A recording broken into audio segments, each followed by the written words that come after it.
बिस्मिल्लाहिर्रहमानिर्रहीम अस्सलाम वालेकुम। Faraiz here from outstanding nurses hub. आज हम देखेंगे कि हेयर असेसमेंट की हमने हमने कैसे करनी है। हेल्थ असेसमेंट में एज यू नो कि हमने जो हेल्थ स्किन असेसमेंट है उसको किया था और उसी का पार्ट था नेक्स्ट के नेल्स असेसमेंट, राइट। तो उसी का थर्ड पार्ट है कि हमने हेयर स्किन असेसमेंट के अंदर ही हेयर असेसमेंट भी होती है। तो हमने हेयर असेसमेंट में क्या क्या चीज़ें जो है उनको नोट करना है। तो इससे पहले अगर आपने स्किन असेसमेंट की और उसके बाद नेल असेसमेंट की वीडियो नहीं देखी तो प्लीज़ उसको आउटस्टैंडिंग नर्सिस हब चैनल पे दोनों वीडियोस हैं, तो आप प्लीज़ उनको भी पहले देख लें ताकि आपका एक सीक्वेंस में आपके माइंड में सारी चीज़ें बैठ जाएं कि आपने किस तरह करके स्किन असेसमेंट करनी है, नेल असेसमेंट करनी है और उसी के साथ ही हेयर असेसमेंट करनी है। तो उससे पहले अगर आप चैनल पे न्यू हैं तो प्लीज़ चैनल को सब्सक्राइब कर लें ताकि नेक्स्ट आने वाली वीडियोस आपको टाइम भी मिलती रहे। तो चलिए जी स्टार्ट करते हैं। हेयर असेसमेंट भी हम वही दो टेक्निक चूज करेंगे जो हमने पीछे की थी स्किन असेसमेंट वगैरह में। First one is inspection and second one is palpation.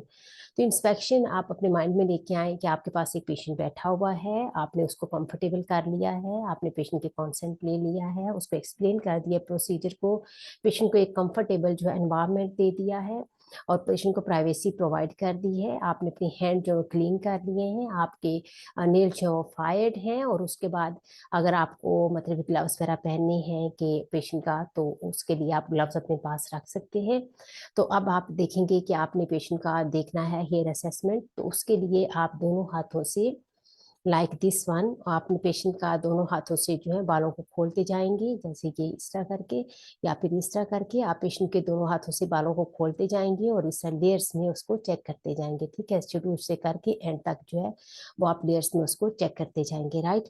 तो इस तरीके से हमने क्या किया कि हमने पेशेंट के हेयर को देखना है किस किस पॉइंट ऑफ व्यू से। फर्स्ट ऑफ ऑल के पेशेंट को हम देखेंगे कि हेयर डिस्ट्रीब्यूशन कैसा है। ठीक है, डिस्ट्रीब्यूशन जो है पेशेंट का, क्या कोई एलोपेशिया वगैरह तो नहीं है, पेशेंट की हेयर जो है उसके क्या नॉर्मल जो है वो डिस्ट्रीब्यूशन है, दरम्यान में कोई पैचेस वगैरह तो नहीं है। पैच हो सकता है पेशेंट का, किन केसेस में होता है वो नेक्स्ट हम देखते हैं। पैचेस हो सकते हैं, इसके अलावा एलोपेशिया हो सकता है, पेशेंट के कुछ ग्रोथ है और कुछ जगह पे नहीं है बाल। ठीक है, इसके अलावा जो मेल और फीमेल हैं उनकी जो नॉर्मल एरियाज हैं जिनमें बाल होने चाहिए, जैसे हेयर हैं और बाकी एरियाज हैं, तो क्या उन्हीं पे हैं, इसके अलावा तो नहीं है कि मतलब एबनॉर्मल डिस्ट्रीब्यूशन है, जैसे फेस पे लेडीज के फेस पे बहुत ज्यादा बाल हैं, या लेडीज की चेस्ट पे बाल हैं, या लेडीज के दूसरे जो मतलब बाजू वगैरह पे बाल जो है नॉर्मल होते हैं लेकिन एक्सेसिव तो नहीं है। आपने इन चीजों को देखना है। ठीक है, नंबर टू पे आपने देखना है क्वांटिटी कितनी है, मतलब जो पेशेंट के बाल हैं हेयर, हम स्कैल्प की बात ज्यादा कर रहे हैं, तो उसमें क्वांटिटी कितनी है, क्या बहुत ज्यादा है, बहुत कम है, या कि कितनी है हेयर, मतलब उस चीज को आप क्वांटिटी को देखोगे।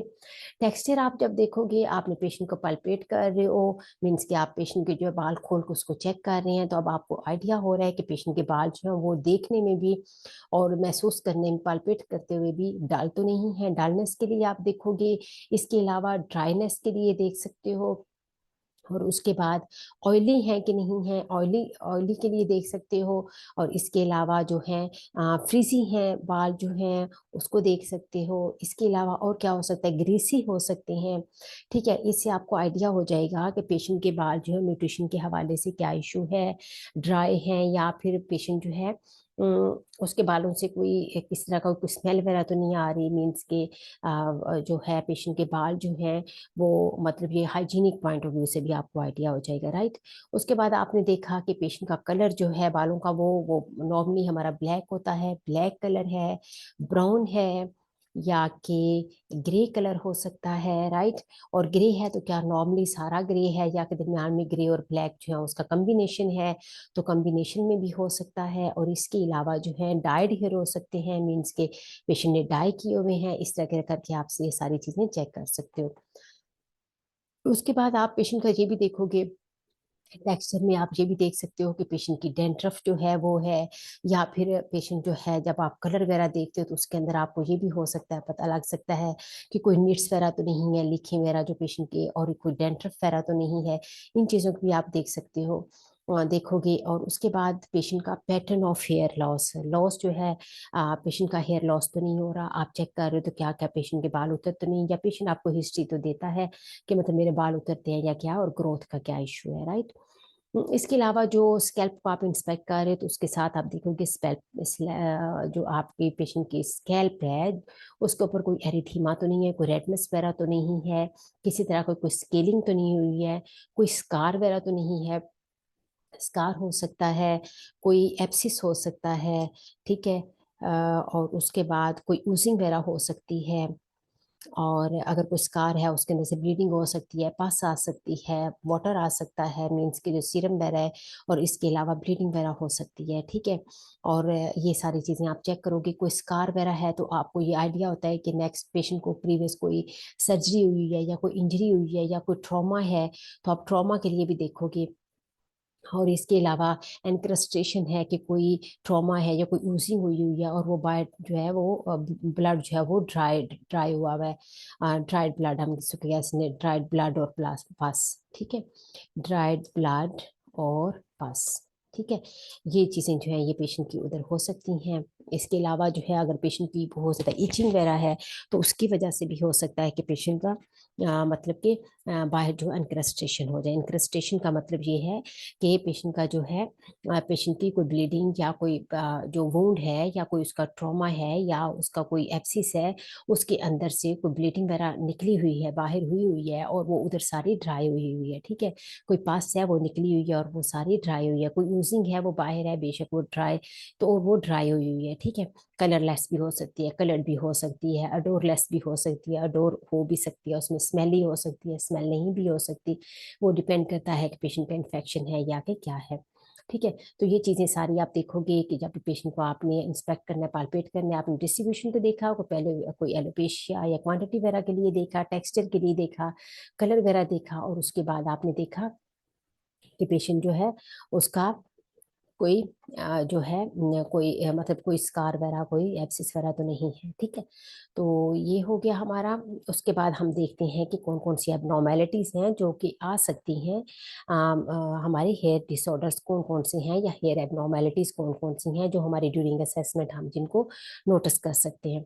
तो ये देखेंगे इचिंग वगैरह हो सकती है पेशेंट को, और उसके बाद जो है पेशेंट की ये जो है मतलब ये कि वुंड वगैरह कह सकते हो, या कि इन्फेक्शन वगैरह भी हो सकता है, जैसे टिनिया हम कह रहे थे कि टिनिया कैपिटस जो है उसकी वजह से हो सकता है। ये टिनिया कैपिटस फंगल इन्फेक्शन है, उसकी वजह से ड्राईनेस हो सकती है, और ये पैचेस वगैरह हो सकते हैं। आपने ये कलर वगैरह देखा, आपने स्कैल्प को सारी साइडों से देखना है, आगे पीछे से है लेंथ हेयर की। और उसके बाद ये कोई जो है स्प्लिट जो उसके एंड्स हैं वो तो नहीं है। और हाइजीनिक पॉइंट ऑफ व्यू से भी ये सारी चीजें आप देखेंगे। और हेयर जो है क्या नॉर्मल कलर है या कि डिफरेंट कलर है, सारे हेयर जो उनका डिफरेंट कलर है या मतलब कि क्या है, एक ही कलर के हैं या कि दो तीन कलर हुए हैं या मल्टीपल कलर्स हैं, ठीक है। ये आपने उसके लिए फंगल इन्फेक्शन वगैरह के लिए देख लिया। उसके बाद कोई डेंड्रफ है, आपने इसी तरीके से एक तरफ से ऐसे देखा, फिर साथ ऐसे, फिर दोबारा, फिर इस तरह करके दोबारा लेयर्स में आपने सारा जो है स्टार्ट से एंड तक देखना है, राइट। ओके जी। अब उसके बाद आपने क्या किया कि आपने देख लिया कि कोई निट्स वगैरह तो नहीं है, इसके अलावा कोई डेंड्रफ वगैरह जो है वो एक्सेसिव है तो उसको आपने नोट करना है। इसका कलर वगैरह को देख लिया और टेक्सचर वगैरह देख लिया, ठीक है। तो ये हमारे हो गए डिसऑर्डर। और जो मोस्ट कॉमन डिसऑर्डर्स हैं जो कि पेशेंट में कॉज करते हैं इमोशनल डिस्ट्रेस या नेगेटिव सेल्फ इमेज, तो वो कौन कौन से हैं। फर्स्ट ऑफ ऑल एलोपेशिया है। एलोपेशिया जो है वो क्या है कि लॉस ऑफ द हेयर, ठीक है, जिसे हम बाल्डनेस कहते हैं। तो लॉस ऑफ हेयर जो है वो कब कब हो सकता है, ये हो सकता है कि एक तो जो है बहुत ज़्यादा स्ट्रेस होने की वजह से, ड्रग्स वगैरह की वजह से हो सकता है, कोई बैक्टीरियल इन्फेक्शन हो सकता है, कोई ट्रॉमा हो सकता है, कुछ मेडिसिन हैं वो कॉज कर सकती हैं। और इसके अलावा कोई एंडोक्राइनोलॉजी का मतलब जी कि कोई एंडोक्राइन का कोई और डिसऑर्डर है, कोई प्रॉब्लम है, तो उसके बाद से एलोपेशिया जो है वो हो सकता है। और ये मोस्ट कॉमन किस में होता है, मेल्स में। मोस्ट कॉमनली किस में होता है, ये मेल्स में होता है, और उसके बाद कॉमन भी इनमें है और एक्सटेंसिव भी। आई मीन टू से कि मेल्स में ये एज कम्पेयर टू फीमेल ज्यादा होता है, और उसके बाद अगर फीमेल में होता भी है, लेकिन मेल जो है उनमें बहुत एक्सटेंसिवली होता है। एक्सटेंसिवली मतलब ये वर्स कंडीशन होती है, बहुत ज्यादा इस तरह करके, मतलब बहुत ज्यादा जो है वो बाल्डनेस होती है, मेल में ज्यादा होता है एक्सटेंसिवली और कॉमनली, राइट।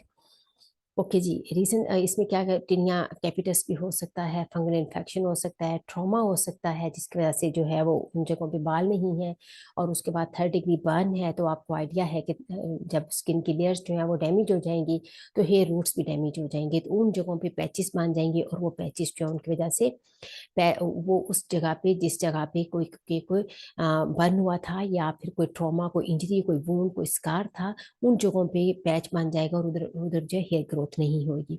ठीक है, तो ये है पैची हेयर लॉस होगा उधर। ठीक है, तो ये हमारा हो गया इरेज। ओके, तो अब हम ये देखते हैं कि ये मोस्ट कॉमन एलोपेशिया क्या है, मोस्ट कॉमन है मेल्स में, एक्सटेंसिवली होता है because of the stress, ageing की वजह से होता है, पायोजेनिक इन्फेक्शन और उसके एंडोक्राइनोलॉजी और कुछ सर्टन मेडिसिन से।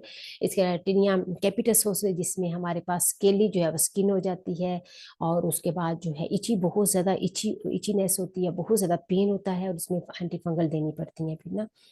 और ट्रॉमा वगैरह हो सकता है। ओके जी, नेक्स्ट हमारा है हिर्सुटिज्म। हिर्सुटिज्म का मतलब ये है कि एक्सेसिव हेयरिनेस, कि बालों का बहुत ज्यादा आ जाना, बाल जो है बहुत ज्यादा ग्रो कर जाना, grow abnormal growth of the, इसे ये नहीं कि सर के बाल लंबे हो जाएं तो हम उसको बोलेंगे hirsutism, no, abnormal hair growth. ठीक है, उसे हम, जैसे लेडीज हैं तो उनके फेस पे बाल नहीं होते, तो उनके फेस पे बाल हो जाना और बाकी जगहों पे एक्सेसिव बाल हो, उसको हम बोलेंगे हिर्सुटिज्म।